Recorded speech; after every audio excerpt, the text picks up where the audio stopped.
Hello, and welcome to Just Say No, the show where we spotlight cannabis innovators, game changing products, and the visionaries driving the legal cannabis movement. I'm your host, Maria Calabrese, broadcasting on KCAA Radio, 1050 AM, 106.5 FM, the station that leaves no listener behind.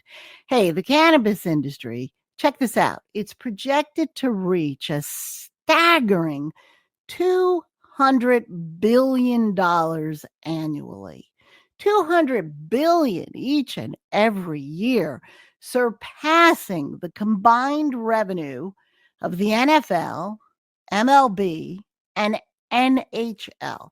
With numbers like that, it's clear cannabis isn't just in the game, it's changing the playbook.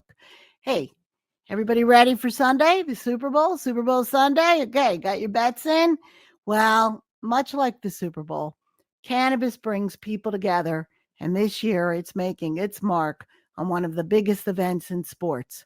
From exclusive brand activations and collaborations with NFL legends to infused game day condiments, cannabis is officially part of the lineup.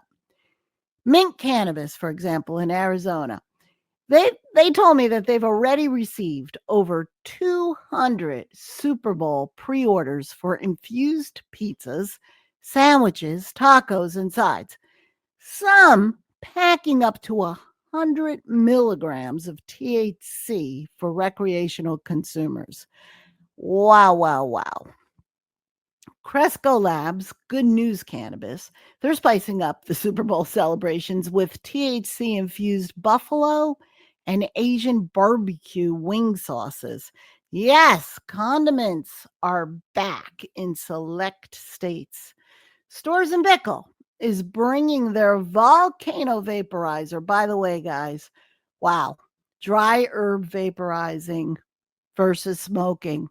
That will definitely be an episode. But Stores and Bickle has one of the best dry herb vaporizers, desktop and portable. But the Volcano Vaporizer, they're bringing it to Bourbon Street for an activation at the Sports Illustrated party at Mardi Gras World, where, if you're lucky enough to be going to that, you can take Delta 9 flower hits just steps away from the Super Bowl kickoff. But let's face it, cannabis still raises a lot of questions. Are hemp and marijuana the same? Will CBD get me high? Can I get the benefits without smoking? Will it interfere with my meds? Where do I even start? So why not ask the pros who are putting cannabis into their playbooks? Today, I'm bringing you exclusive insights from former NBA stars Al Harrington and John Sally, former NFL pros Matt Lundgren and Nick Moody, and the cannabis yogi Eliza Maroney.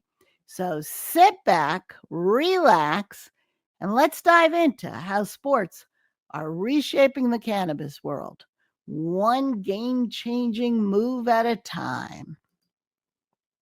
By 2020, Bank of America and Merrill Lynch estimate that will grow to $35 billion. And many experts believe it could eventually reach $200 billion each and every year.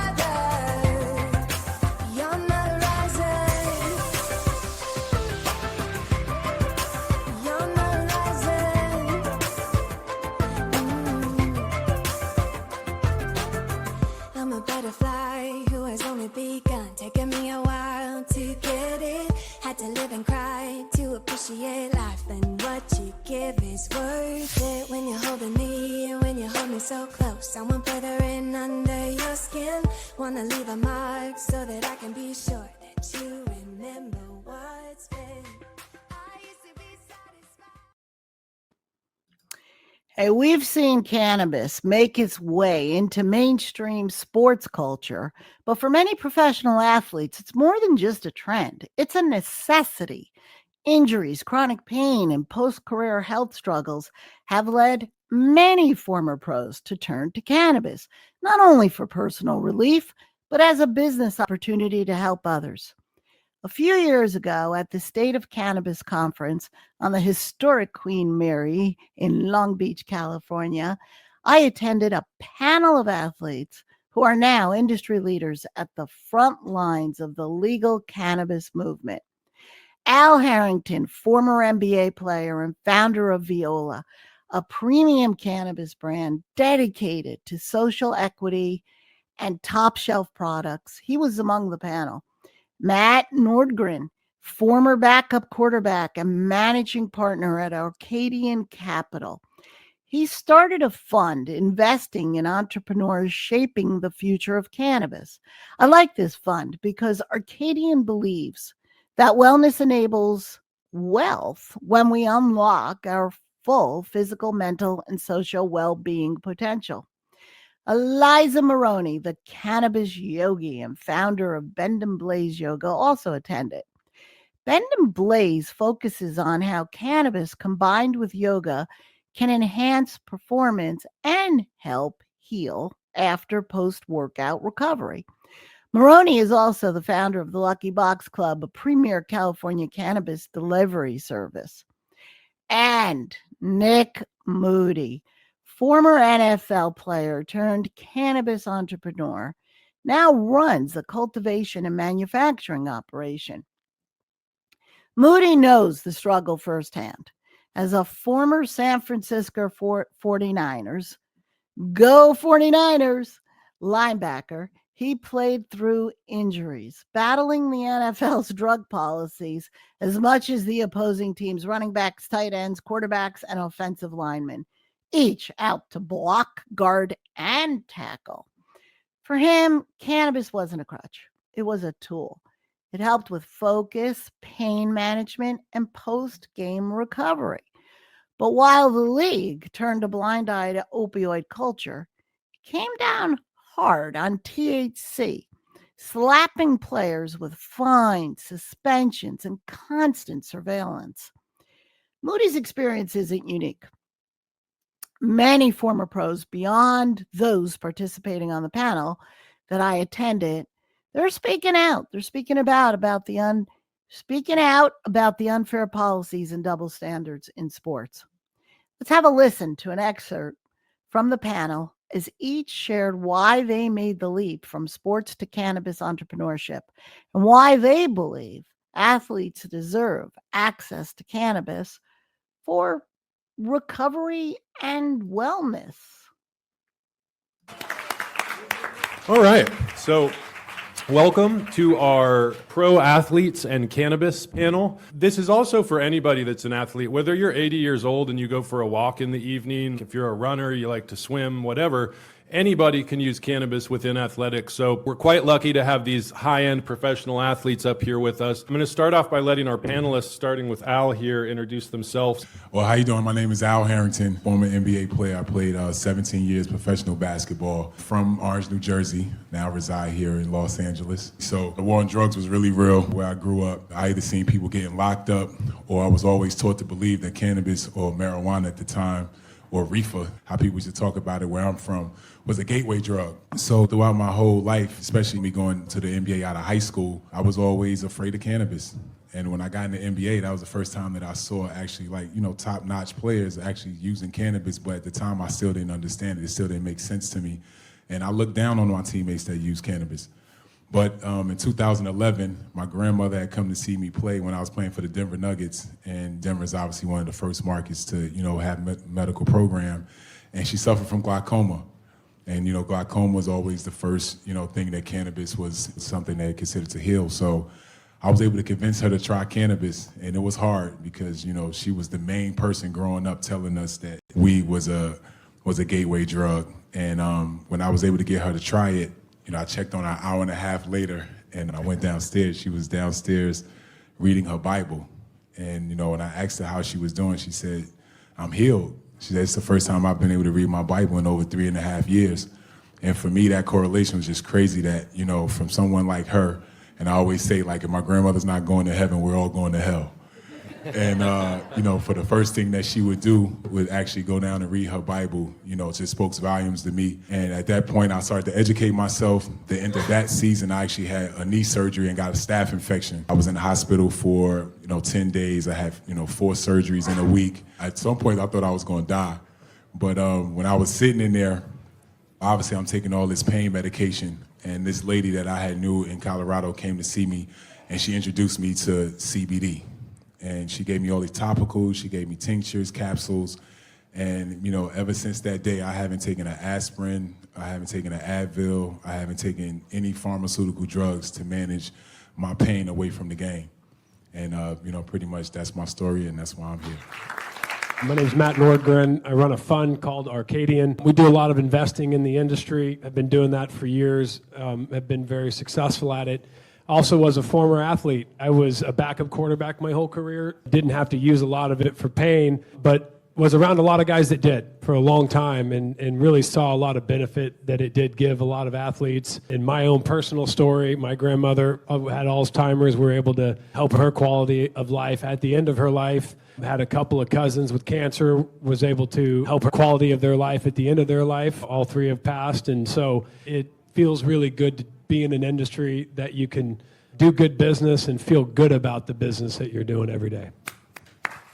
Hi, everyone. My name is Eliza Maroney. I am the co-founder of Lucky Box Club, a cannabis subscription service here in California. And I'm also known as the Cannabis Yogi. So I've launched a brand that infuses yoga classes with cannabis in various different ways. Every attendee receives a Lucky Box, one of our boxes, and they get to learn about new brands and products in the process before, during, and after their classes. It gives people a really warm, intimate space to experiment with new products and to learn about the different ways of using cannabis and CBD as well. We have CBD only boxes.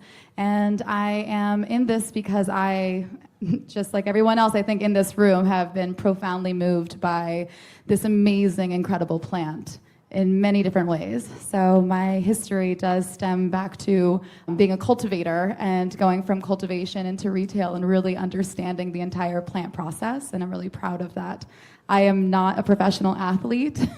I'm the only one on this stage right now. But I do have a lot of insight in how cannabis can enhance performance, and it can also help people to heal after post-workout and games, I would imagine. So, thank you. Hi, I'm Nick Moody. I actually recently just retired from the NFL, primarily that's why I'm here, to focus on this industry. I played for the 49ers. That's who drafted me, kind of my introduction to the industry firsthand.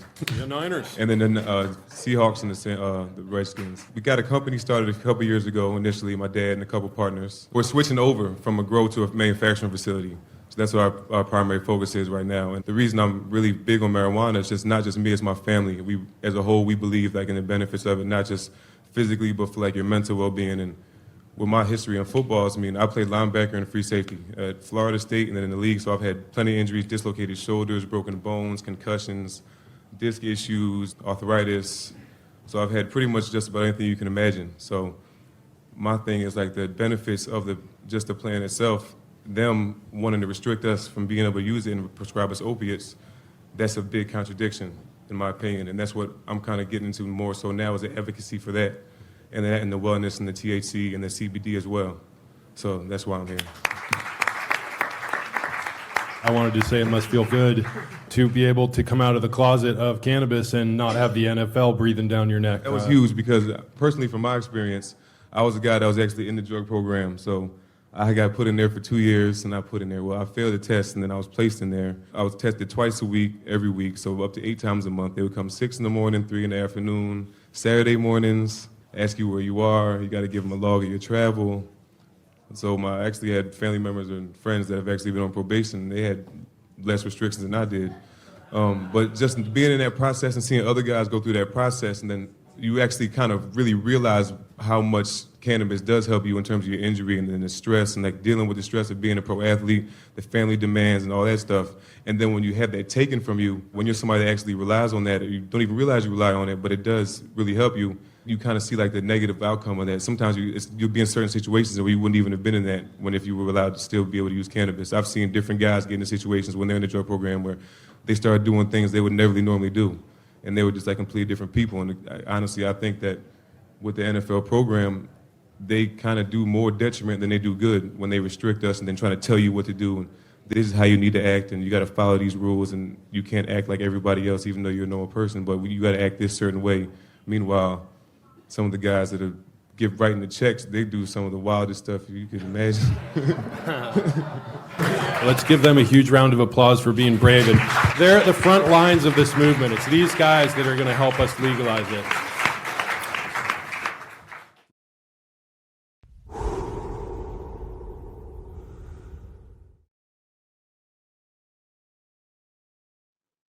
Yeah, they're at the front lines, and they all share a common mission to change the conversation and make cannabis accessible for athletes who need it. The conversation around cannabis in professional sports, it's evolving, but some say not fast enough. Athletes put their bodies on the line, facing pain, injuries, and long-term health consequences. Yet, they are still pushed toward opioids, anti-inflammatories, and other pharmaceuticals while being penalized for choosing a natural alternative. I'm happy to say, since that panel 4 years ago, major professional sports leagues in the U.S. have significantly updated their cannabis policies. Cannabis, it's becoming, well, as mainstream as condiments in your favorite Super Bowl food. The NBA, in the latest 7-year collective bargaining agreement that became effective in July of 2023, the NBA removed marijuana from its list of banned substances. Yay! Players are no longer subjected to random cannabis testing, and they're permitted to invest in cannabis-related businesses. Now, the NFL has relaxed its cannabis policies by increasing the THC threshold for a positive test. Last I heard, it was decreased from 150 to 350 nanograms per milliliter. Players are no longer suspended solely for positive cannabis tests, and instead, fines are imposed, as with amounts decreasing for subsequent violations. The NHL continues to test for cannabis, boo, but it is not classified as a banned substance, which is a big yay. Players who test positive are not penalized, but may be offered entry into the league's substance abuse and behavioral health program if THC levels are notably high. Participation in that program is purely voluntary.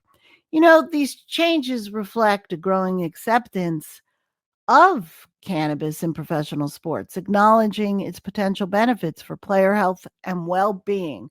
So, Super Bowl Sunday, it's coming, and I have a little Super Bowl and cannabis trivia. Are you ready?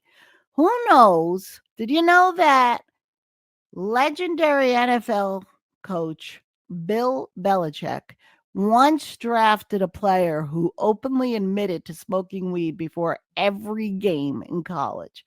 Do you know who that was? Think about it. That player was Ricky Williams, the Heisman-winning running back, who later became one of the most outspoken advocates for cannabis in professional sports. Williams, who was suspended multiple times for cannabis use in the NFL, he eventually left football to study holistic medicine. He later co-founded Heisman, a cannabis lifestyle brand for athletes, proving that cannabis and sports do not have to be at odds. They can be a game changer for recovery and wellness.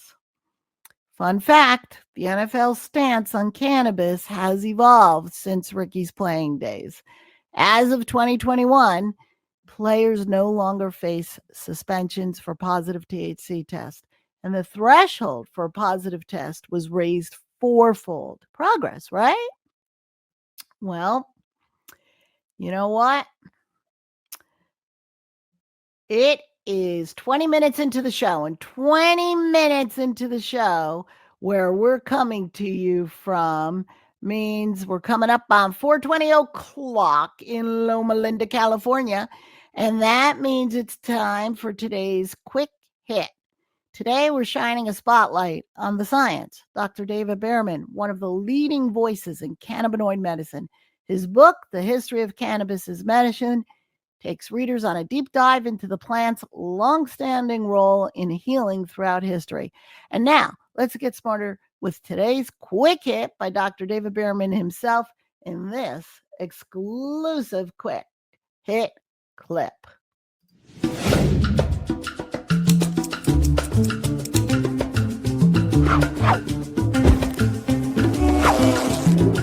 Things are changing in the cannabis space, but what we've experienced are more individuals, especially our seniors, coming to us for different types of disorder and wanting to know more about cannabinoid therapy and the work that we do. We've been blessed to have Dr. David Behrman as our Director of Medicine, who has an extensive history in cannabis as medicine, as well as the history of cannabis. This is a 500-page book that frames cannabis in the history of the use of psychoactive drugs for spirituality, for healing, for commerce, and drug policy we have used to marginalize discriminated against people ever since Pope Innocent VI declared that cannabis was a tool of the devil in the 15th century.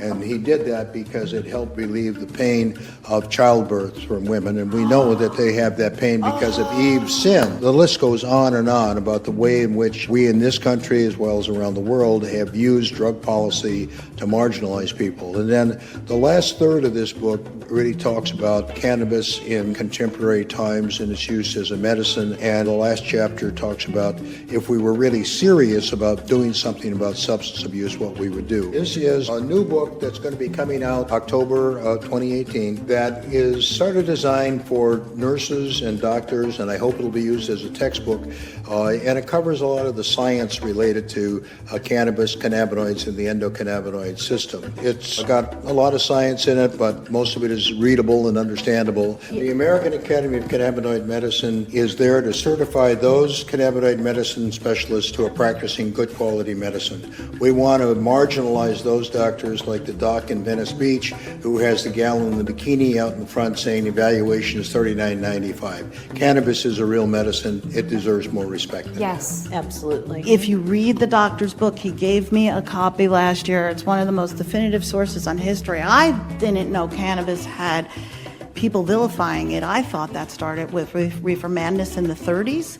I didn't know it went all the way back. And well, now for any of the viewers that want to buy your book, is it available online for purchase? You can get it on Amazon, and I really appreciate you giving me the opportunity to bring these to the attention of your audience.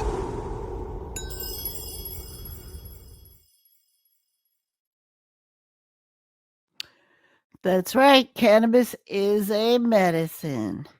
Well, stay tuned, because after a quick word from our sponsor, I'm going to be sharing an exclusive interview with former NBA basketball star John Salley. He's got a game-changing perspective on cannabis, why he uses it, why he started his brand, Deuces 22, and how it could reshape the way we approach pain management, recovery, and overall wellness. You're not going to want to miss this. Did you know THC and CBD are just 2 of more than 100 cannabinoids? At Green Bee Life, you can watch GBL TV with an evolving slate of original programming. And going up. From a diverse group of on-air personalities. I want my GBL TV. Where we cover everything from pets to wellness, compliance, social equity, culinary arts, sustainability, and much, much more. You can learn from articles on our journal. And you can shop on Know & Go for carefully curated, high-quality products for a conscious lifestyle. Watch, learn, shop. Green Bee Life, changing the way the world sees green.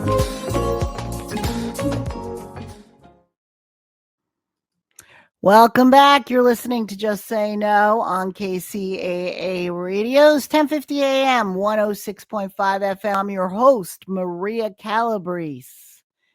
And I have to say, before the commercial break, I teased an exclusive interview I had with John Salley. And it's time to dive into the game-changing conversation around cannabis and professional sports.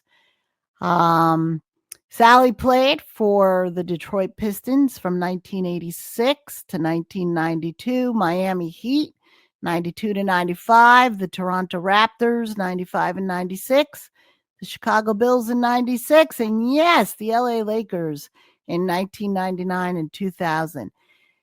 He won NBA championships with 3 different teams, the Detroit Pistons in 89 and 90, Chicago Bulls in 96, and the Los Angeles Lakers in 2000, making him the first player in NBA history to win titles with 3 different franchises.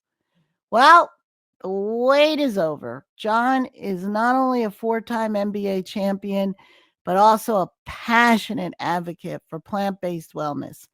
I caught up with him in Los Angeles at a hemp conference held at the Los Angeles Trade Technical College, which he supports, and he shared why he turned to cannabis for well-being and how it led him to launch his own brand, Deuces 22. All right, let's get on with this exclusive Green Bee Life TV interview with hemp advocate and host Rico.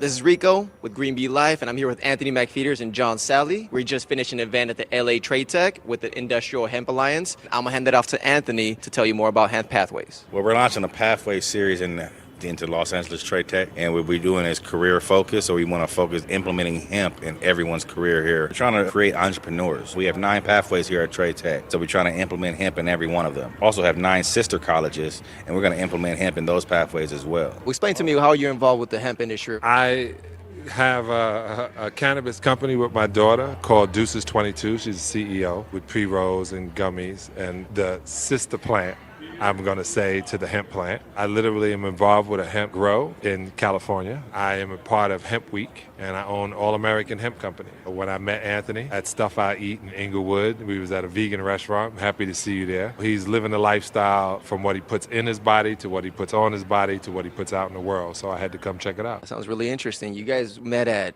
where? A vegan raw restaurant called Stuff I Eat. It's on Market Street in Inglewood. It was there since 2008. Before the vegan craze took a hold of America, they were already 10 years ahead of themselves. I like being around that. I drive all the way to Inglewood to eat. I live out in the valley. I go in to support the community. It's a pretty far drive. I got an electric car, so I'm not really wasting anything.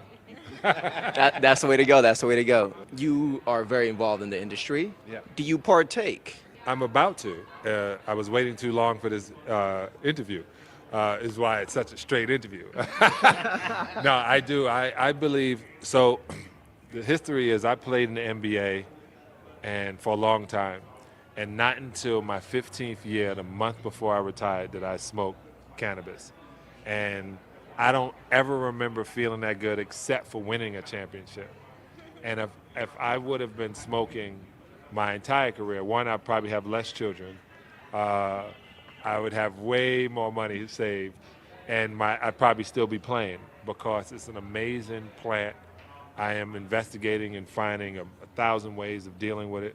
There's 200 ways of dealing with it in hemp, just on that form. On the medical side, what it does in the CBD and CBGs and CVES, all kind of WXYZs in the letters, this plant is involved with. And the fact that we're out of prohibition or heading out of prohibition is a good thing. So encompassing it all is what I plan on doing. That sounds perfect. And you compared it to winning a championship. That's pretty good. Yeah. If you ever smoke the weed we're about to put out on Deuces, you would be winning a championship. That's what it feels to be a champion. That sounds like a slogan to me. It sounds like marketing 100. I'm a champion every day. Then. Every day. Every day. They're trying to do hemp pathways. They're trying to get more people to get in this industry and educate them because, as we were listening, there's a lack of education. Would you be interested in, I don't know, having interns at some point in time in the future from any of these trade techs that are educating people on hemp and cannabis and how to process and manufacture and so on and so forth? With Anthony, we had that conversation. But I'm a capitalist. I'm an American. So you first have to put it in. And the reason I say that is usually people don't pay attention to anybody unless they've already done it or unless they have enough money to make a mistake doing it. So when you're starting from the same level going, we're going to bubble up, that's one way of doing it. But if you want people involved, you have to be it. Jay-Z wasn't just another rapper. He was a rapper that made it. Then now when he speaks, it has some validity to it. If he was just another rapper, we heard the rhetoric before. But until he's gone out, did it, come back and teach it, that's when people pay respect. Plus, people pay respect when it costs something. When it doesn't cost anything, it usually has no value to them, or it's bad for them, like government cheese. That's free all day. And that's no good for you. Government cheese, all right. Anthony, how do you see these hemp pathways leading the future for trade techs? And well, LA, and you said you had 9 sister campuses. So how do you see hemp as people around to get into the cannabis industry? Because it's a growing market, hundreds of thousands of potential jobs in the very near future. Can LA Trade Tech be the epicenter of, well, the education of this new boom? The reason why we chose to go into industrial hemp rather than marijuana or anything like that, we felt that market was oversaturated. We felt that this was a market that we can jump right in and take and just grab it and go. We believe Trade Tech would be a great candidate because we do everything industrial. All trades here. We have 9 trades here, so we can implement hemp in all those trades. And then the other sister colleges like Pierce College has agriculture, LACC has journalism, all types of things we can implement hemp in. And that's what we saw. We saw the future in that. So, how big do you think the future is? The future, I mean, it's going to be like some George Jetson flying cars on hemp ethanol type stuff. That's what we're looking at. You know what I'm saying? We're trying to set the standards of this hemp game. That's what we want to do. That'd be dope. That would be dope. Literally, that would be dope. That would be literally dope. Yeah, for sure. You guys met at a vegan restaurant, which is amazing. I'm a vegetarian, so I give props to both of you guys because it's pretty tough out there to remain, well, it can be tough. Not tough for you, but tough for me. All right, so you guys are obviously into the sustainability mindset. You see that this world could be better. Why should people give a hemp? Why do you give a hemp? The reason I'm vegan is because I am conscious. You really talk to people who aren't awake, they don't see it. I stop wasting my breath on the sleeping. As a conscious person, you have to realize that factory farming is destroying lives. The mentality is when you're a kid, they show you all these books on how you love the animals and how animals talk, Charlotte's Web, everything, all movies. But then they feed you chicken right after it. Or they feed you a pig is smarter than a dog. Like if you're gonna have a house pet, it should be a pig, to be honest. One, people don't run up on it. It alerts you that something's going on. It's a smart animal, but people decide to eat it. And I think it's crazy that they distinguish cats, dogs, certain birds, certain fish get to live, but all the rest are made for us to live. That's ridiculous. The other part is if you don't change your mentality by eating, not only are you destroying lives, you're destroying your life. The body is a fiber-consuming mammal. We are not supposed to be eating dead, decaying carcass, or eating the menstrual cycle of a chicken, or eating the testicles of bulls and cows. And it just doesn't make any sense that those are things that we decided as food. And being a person of African descent, we, in my community, or a community of people that look like me, we still eat slave food. So we're still enslaved mentally, one, by the food we eat, and two, by the way we were taught. So everybody has to make an impression on this planet. My impression is to have the least footprint that I can leave when I leave, and these are some big feet, but I decided to drive a green car, being electric. I like the hemp ethanol mentality for those who still want to have cars that deal with liquid and fumes. I'm literally trying to breathe. I was in China last year, and I didn't see the sun one time. And I was in a very nice place, but they are, in a country like China, making it a countrywide mentality to get rid of the smog, so they're going electric. You heard no scooters.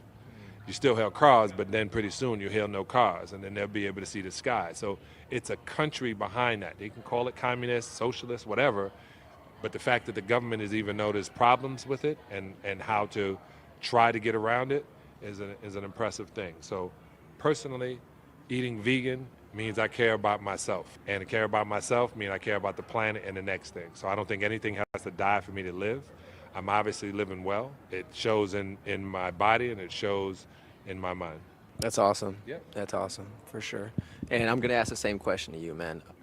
Why should people give a hemp?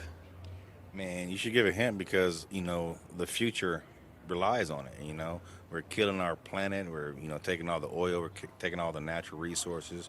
Right now, we can't even use straws in California because, and that all can be changed to hemp straw. We can do hemp biodegradable plastics. We can do anything with hemp. And so I feel that, if you still, I know for myself, I want a straw. I don't want to put my lips on nobody's glass in a restaurant. That's just me. So, taking that luxury away because, it's killing the environment. I mean, why not, step into that product and put hemp in there? That's for sure. I've had the idea of making hemp straws. Yeah. A little bit harder than it looks like, but near future, very possible, very possible. You know what you can also do is have your own straw. So you can come, they sell them on Amazon. I don't mean to advertise for Amazon, but we all are. And you can they literally fold up. It's pretty slick. I got one in the car. And I carry my own bottle of water. I drink distilled water. Listen, you're a vegetarian. That means you like eggs and cheese. So you're a flesh eater. Right. So casein is the #1 cause of cancer, is in cheese. Cholesterol, 100% cholesterol is in eggs. So you're giving yourself high cholesterol and cancer cells. Why would you do that? Almond milk, more protein, better for you, more filling. No animals had to die. Flaxseed eggs, follow your heart eggs. If you want that funk smell, you can get it. You can get it there, and it would scramble. The deal is, it's really hard to not care about somebody when you're a loving human being. It's really hard to not care about other people. It's not hard to eat well and care about other people. So, and the benefit is, I just turned 55, and I'm the same body weight that I was when I was 25, with the same libido and sex drive, which most guys can't say. You go to Vegas right now, they're buying Viagra at 35 years old. So, this helps you and your woman or your other mate, whatever it may be. This helps in all of the ways possible. Keeps your confidence going. You are able to leave and realize a wonderful thing you've done for the planet. If you ever look at a baby calf, you go, oh, sweet. Or you look at a little sheep, you go, oh, sweet. But the funny thing is, they don't care about it when it gets to a certain age. It's just like certain parts of the government. When they talk about pro-life and pro-choice, the truth about it is, they want you at an age where they can use you. They're not really pro-life. They're not really caring about abortion. They're not. They're caring about, are we going to have somebody to make, if we keep having abortion, we're not going to have enough people paying taxes to pay for this. And we need them for soldiers, male and female, gay and straight. That tells you that they only want it for that. So when you deal with that pro-life, if you're really about pro-life, you'll be about pro-life. Like, not just humans, because we're earthlings. Everything on the planet deserves a right to be here, and everything on the planet adds to that ecosystem. You go out and see a whole bunch of cow dung, and you be like, man, the cows are going crazy. That's called fertilizer, right? So you get a whole bunch of goats, and you go, man, I don't feel like cutting the grass today. Just let your goats go out. Come back, you're going to have no grass. So everybody does what they do. As a human, being the one who can make things, because we got 5 fingers and thumbs, and we can speak in different languages, just like animals, but we can make things. So that means we're not smarter, just we have more ingenuity, but doesn't mean they should die. There's been a different kind of mentality going on recently. People have been switching more to vegetarian, vegan lifestyles because they're more aware. This awareness that we're all collectively creating, it's going on to different places. One of them is hemp. Since it was made illegal, we went from complete prohibition to now we want to use it for 50,000 different products. When do you see hemp actually becoming widespread acceptance of hemp? Well, I think the time is now. It's crucial, and it's about educating you, yourself, and the people around you. For example, veganism. I got my crew right here. They keep me. I got a thing I call "Do It for Allie." So when I be wanting to do something, I be wanting to litter. I'm gonna do this for Allie, man. I'm not gonna do it, and because they help me out, with everything I need to do to be sustainable myself. And as far as hemp, like John said, man, we want people to be alive.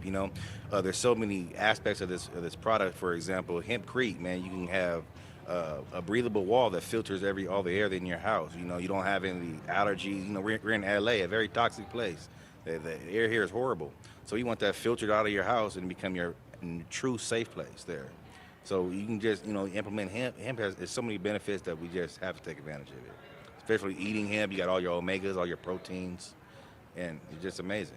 How long is it going to take for the rest of the country to wake up? Because there's still a lot of stigma towards this plant. A lot of people don't even know what it does or the benefits, and they're scared of it because it might get you a little high. So when do you think the country as a whole is going to get over this stigma? Every day I think we gain a little bit. So you do everything, you walk in the ways you preach, and eventually it's going to just take over. It's going to be a hemp revolution. When do you think the stigma is going to go away? Because you've been here for longer. You've been in the industry. You're in the industry. Are things getting easier? Are things getting harder? What do you feel about that? Well, the hemp plant cannot get you high. The cannabis plant can get you high. The hemp plant cannot get you high. There's no THC in a hemp plant, especially the way they're breaking it down now. There's, like I said, it's the sister plant. 2, they spent so much money, 1800s, on pushing hemp away. So we got 100 years of propaganda to knock down. I tell people in 1919, Prohibition was over. And to this day, people still think, I'm gonna take a drink, it's gonna calm my nerves. Like you hear people say that, but they don't know why they say that. They think the drink is calming their nerves, when it's really just deadening brain cells. If you smoke cannabis, it enhances your body and enhances brain cells. But they used to say it killed brain cells. So the teaching of it and the making it as normal or as acceptable as possible, something that we do in an everyday deal, it's going to be years and years. It took a long time for people to get over separating drinking fountains and restaurants. I mean, this is not 60 years ago. Matter of fact, just 60 years ago, or close, right? So to this day, so it takes time to the fact he and I, people of color of African descent, are sitting up here doing an interview at Trade Tech, is an amazing thing. So I don't discount it because I've seen when it wasn't. I have daughters who I'm not saying take for granted. They're supposed to. They take it as that the way it's supposed to be. Right and wrong, not black and white. So I think in this world of hemp, one, we have to change the mentality. There's about 86% of the people in jail for marijuana or happen to be of color. We also have to change what happens when you get cited for having cannabis now, which has also changed. And we have to take away the feeling that stoners are not successful. I proved that to be totally false. All right, so we're talking a lot about sustainability and awareness and such. There's a lot of companies in the CBD and hemp market at this point in time that are kind of sketchy. They're not doing it the right way. They are wasting a lot. There's pesticides and there's stuff they're not supposed to be using. How do you start a hemp company and make it sustainable so that it's good for the environment and good for your economy? The best thing about hemp is it can be toxic ground. And when you put hemp into the toxic ground, it literally cleans and it makes the soil healthy. That's a great thing about this plant. The company I work with, Pure Crop One, we have a spray that literally does not kill insects. It's not a pesticide or herbicide, it's an enhancement. It literally convinces the plant to vibrate at a higher level. So when you're talking about plants, greens vibrate, let's say here, and then fruits here. Fruit are the highest vibrating plants. So like between 11 and 2, I always tell people to eat, because that's when you're vibrating at your highest level, and so is fruit constantly. So if I spray it on and I get the plant to vibrate at a higher level, insects won't eat it. Because they believe in the idea of the law of the universe is the weak are usually the ones that are consumed. So the plants that are dying is what the insects usually attack. They don't attack the one and wait for it to get big. They pick their fights. So when they see a high vibrating plant that doesn't kill them, they just stay away from it. So sustainable because we can grow hemp 4 times a year, and it takes 100 years to grow a tree. The ones they're cutting down. It takes 3 months to grow a fully grown hemp plant. 100 years for a tree, 100 days for a hemp plant. 90. Imagine 10 days. Well, it depends. Maybe it's for hers, maybe it's for fiber. It depends on what you're trying to do. Right. Depends what you're trying to do. When it comes to the future of the industry, you're going to need to expand, and you're going to need a workforce to help you expand. So how do you think colleges like LA Trade Tech can help you as a business owner to expand even faster?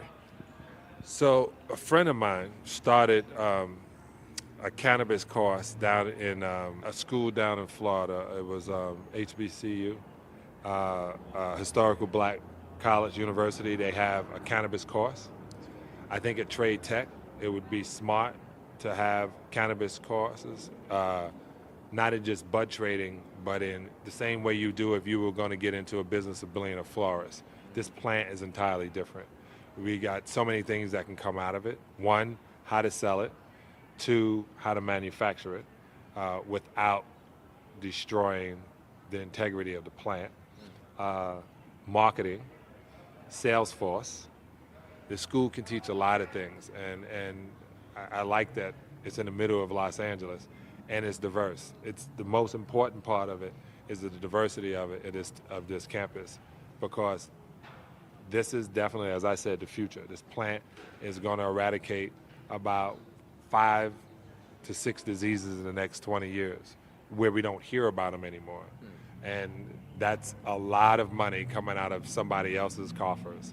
So we have to be diligent, we have to be precise, and we have to be American capital minded, not to let it slip through our hands where it's an industry that we all can be a part of. My daughter Tyler and I, in Deuces 22, she decided we don't have to be grandfathered in. We can be the pioneers. I just take the arrows instead, but she can still be the pioneers. That's awesome. And I'm going to end it with a question to kind of everybody. He just talked about a course that's being offered that's going to teach people the fundamentals of cannabis. Would you guys take this course if it was offered here? Oh, yeah. You couldn't stop us. You'd be the first one signed up. Perfect. So let's get this course over here, man. That's what we're trying to do with the hemp pathway. We're trying to do that. Sounds good. We're going to do that. Sounds good to me. Can't wait to see you guys in action. Your brand is called Deuces 22, right? Yeah. I'm kind of curious to the name, though. Like, how'd that come about? I played in the NBA. My basketball number in college was retired, number 22. It should be retired in about 4 NBA places, but we won't get into that. No. So I've always been, my daughter wore my numbers. Deuces has always been my number. So we came up with a great logo, how it looks, and everyone knew what it was. A song came out about it. That was great. So just it being in people's mind. But it's a lifestyle brand, and cannabis, we're going to only have 22 SKUs of cannabis, and the rest goes into every other part. That's one of the reasons I'm here, is everything from shoes to socks to pants to belts to underwear to T-shirts to sweatshirts to suits to linens inside your car, linens on your bed, every single piece, hats, it's all going to be hemp, or some form and some breakdown of hemp. He even hooked me up with somebody. So that's mainly what it is. And you can check it out at deuces22.cannabis on Instagram or deuces22.com. Perfect. Got to check that out for sure. Got to check that out. And what about Industrial Hemp Alliance, man? How do we get in contact? If someone wants to become a chapter in their college, how would they go about that? Man, reach out to us. We'll be more than happy to come and put a workshop at your college. We'll come and help you get established. We'll do you anything. Our job is to provide you with every research you need to become successful. So anything you need, come to us. We'll work our best, and we'll get that for you. And if you want to reach out to us, you can hit us up at ihahemp@gmail.com.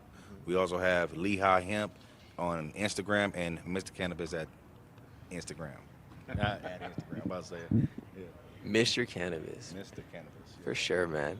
All right, so Industrial Hemp Alliance, Deuces22, Green Bee Life. It's been a good talk. Thank you, guys, for sure. Yay. Hemp, hemp, hooray!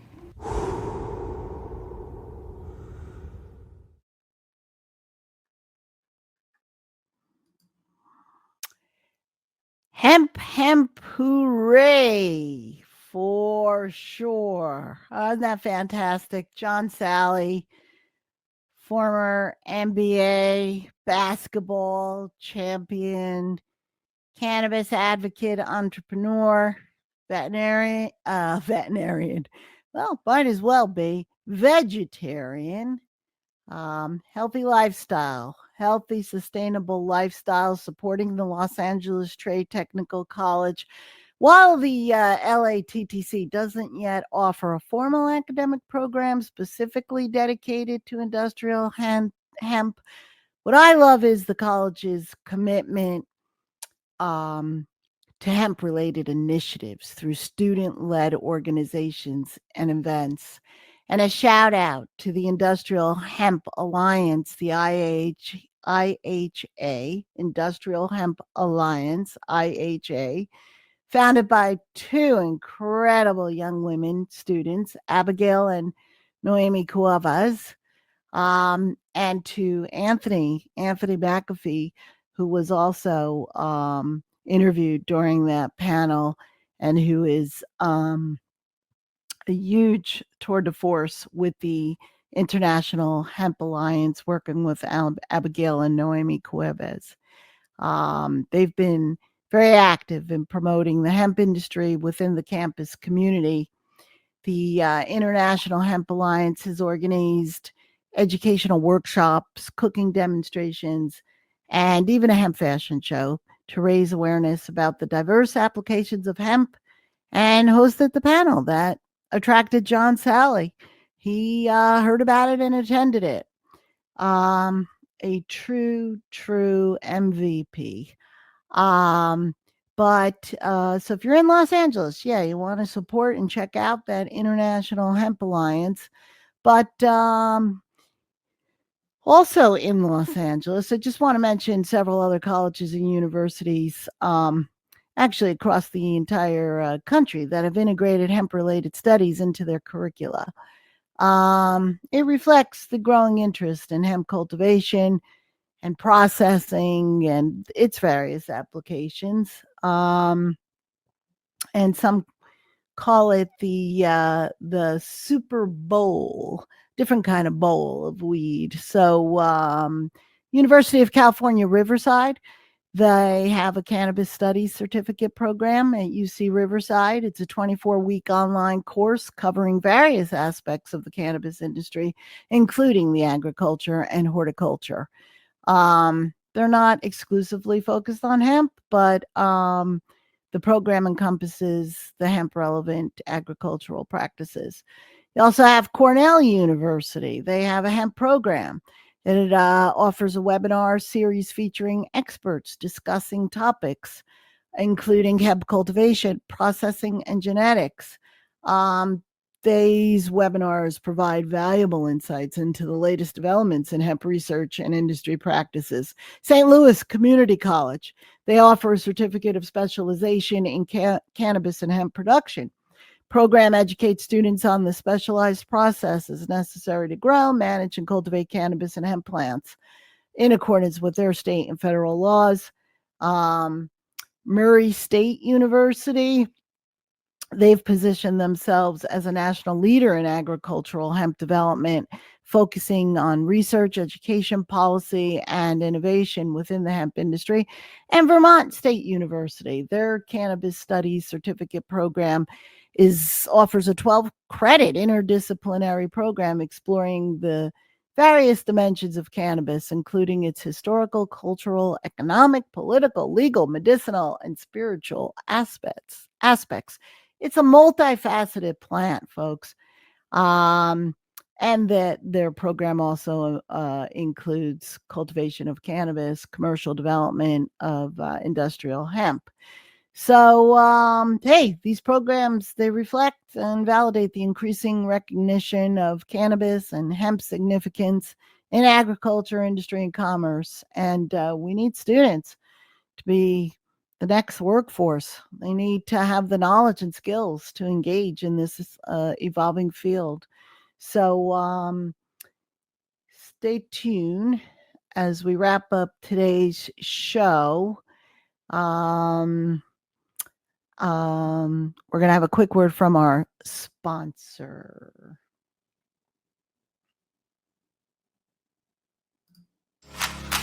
Did you know THC and CBD are just 2 of more than 100 cannabinoids? At Green Bee Life, you can watch GBL TV with an evolving slate of original programming. I'm going up. From a diverse group of on-air personalities. I want my GBL TV. Where we cover everything from pets to wellness, compliance, social equity, culinary arts, sustainability, and much, much more. You can learn from articles on our journal. And you can shop on Know and Go for carefully curated, high-quality products for a conscious lifestyle. Watch, learn, shop. Green Bee Life, changing the way the world sees green.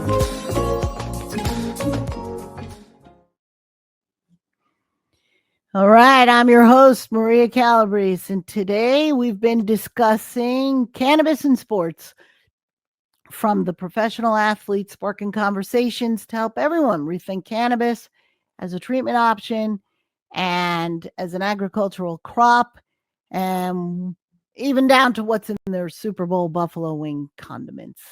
So as we wrap up today's conversation, one thing is clear. Cannabis and sports are becoming more intertwined than ever. While the NFL has taken steps toward updating its cannabis policies, sure, it still lags behind leagues like the NBA, which have fully removed marijuana from their banned substances list. Athletes, scientists, and advocates continue to push for change, recognizing cannabis as a legitimate tool for recovery. And speaking of football, we can't close out without mentioning the biggest game of the year. Super Bowl is just days away. Whether you're in it for the game, the commercials, the halftime show, or just the infused condiment snacks, it's a cultural phenomenon that brings people together. But here's a fun fact. Did you know that Las Vegas, the host of this year's Super Bowl, is home to some of the largest dispensaries in the country? Cannabis lounges are now part of the Vegas experience, making this the first Super Bowl played in a city where cannabis consumption is fully legal and socially accepted. You know, the cannabis industry as a whole is breaking into mainstream spaces, from major sporting events to cultural celebrations, complete with infused pizza and dipping sauces. The Super Bowl and even holidays are presenting new opportunities for normalization, education, and engagement with a wider audience. Raises an interesting question. Will we see cannabis brands make their way into Super Bowl advertising in the near future? With the mainstream acceptance growing, it might not be long before a cannabis company lands a coveted Super Bowl ad spot. Imagine a halftime commercial featuring pro athletes advocating for cannabis as part of their wellness routine. We're witnessing history in the making, and these conversations matter. Whether you're a fan, an athlete, or just someone curious about changing the landscape, it's an exciting time. Thank you for joining me today. Keep the conversation going, stay informed, and enjoy Super Bowl Sunday. Just Say No is a Green Bee Life presentation airing live weekly on Friday afternoons from 4 to 5 p.m. Pacific on KCA Radio and KCAA TV. Archived audio episodes are on Green Bee Life, greenbeelife.com, iHeartRadio, Spreaker, and most third-party major platforms.